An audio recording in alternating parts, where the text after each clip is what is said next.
Namaskar friends. Today in India Things, I'll speak about United Nations selective outrage. In fact, bias against India while ignoring global human rights violations. The United Nations as an international body was established with the noble goal of upholding global peace, security and human rights. However, over the years, India has repeatedly found itself at the receiving end of biased narratives pushed by various UN agencies, particularly concerning issues like Kashmir and internal security matters. This bias is starkly evident in the recent remarks made by UN High Commissioner for Human Rights on Kashmir and Manipur, which India has rightly dismissed as unfounded and baseless. The UN's selective criticism and misrepresentation of complex issues while conveniently overlooking human rights. Human rights violation in other regions, especially in Pakistan and some other Western nations, expose a troubling pattern of double standards. One of the most glaring examples of the UN's bias against India is its persistent interference in Jammu and Kashmir. The region has been an integral part of India since its accession in 1947, yet the United Nations consistently taken a one-sided stand, often parroting Pakistan's narrative. Despite overwhelming evidence of Pakistan's state-sponsored terrorism in Kashmir, the UN has largely ignored India's legitimate concerns about cross-border terrorism, radicalization, and the suffering inflicted on civilians by terror outfits operating with Pakistan's support. The biased nature of the UN's approach was evident in its reports on Kashmir, which have often been based on dubious sources, unverified claims, and deliberate misrepresentation of facts rather than a genuine assessment of the ground reality. Friends, this tendency to ignore the complexities of the counter-terrorism operations while amplifying selecting grievances creates an unfair and misleading portrayal of India's efforts to restore peace and stability in the region. Similarly, the recent remarks on situation in Manipur reflects a superficial understanding of India's internal security challenges. Manipur has witnessed ethnic clashes that are deeply rooted in historical grievances, insurgency-related complexities, and socio-political dynamics. The Indian government has been actively engaged in resolving these issues through dialogue, governance measures, and security interventions.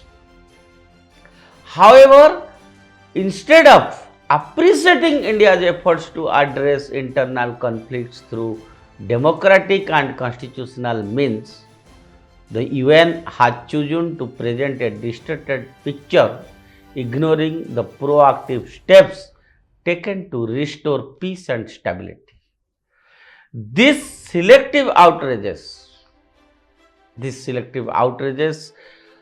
really raises serious questions about the credibility and intentions behind such reports.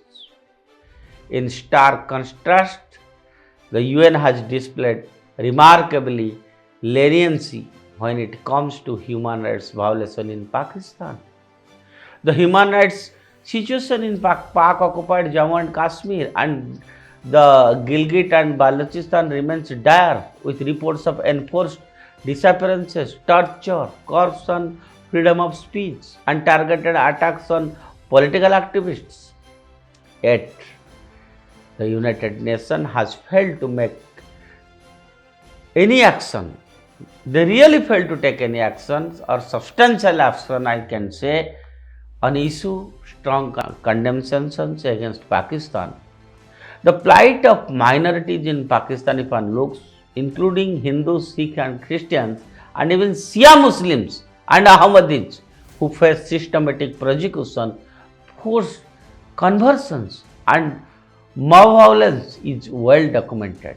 However, these grave human rights violations rarely elicit the same level of scrutiny or outrage from the UN that India faces over its internal security measures. Moreover, the UN's silence on violations committed by some Western nations further underscores its selective approach. From the unjust war waged in the Middle East that led to large-scale civilian casualties to the racial injustices and police brutality faced by minorities in the United States and Europe, the UN's response has often been either muted or confined to generic statements. The refugee crisis caused by Western military interventions, as seen in Iraq, Syria, and Afghanistan, has led to untold sufferings as these nations escape the kind of moral scrutiny that India is routinely subjected to.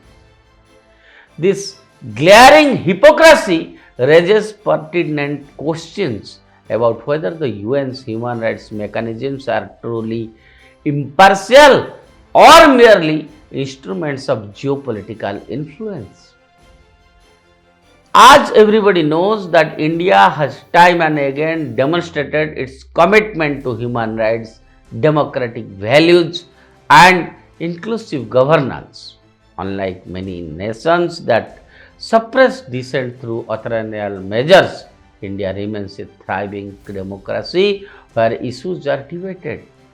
Judicial mechanisms provide redressal, and civil society play an active role in governance. The United Nations' continuous cherry picking of issues while ignoring the large context doesn't serve the cause of human rights. Rather, it undermines the credibility of international institutions meant to uphold these principles. India's firm rejection of the UN's baseless remarks is not just about defending its sovereignty but also about exposing the inherent bias the global human rights disclose. For the United Nations to regain its credibility, it must abandon its selective outrage, base its assessments on facts rather than propaganda, and apply the same standards to all nations, whether it is India, Pakistan, or Western powers. Until then, India's position will remain resolute in challenging unfair narratives and ensuring that the truth prevails in the global arena. That's all for today. Thank you. Stay tuned with Uday India.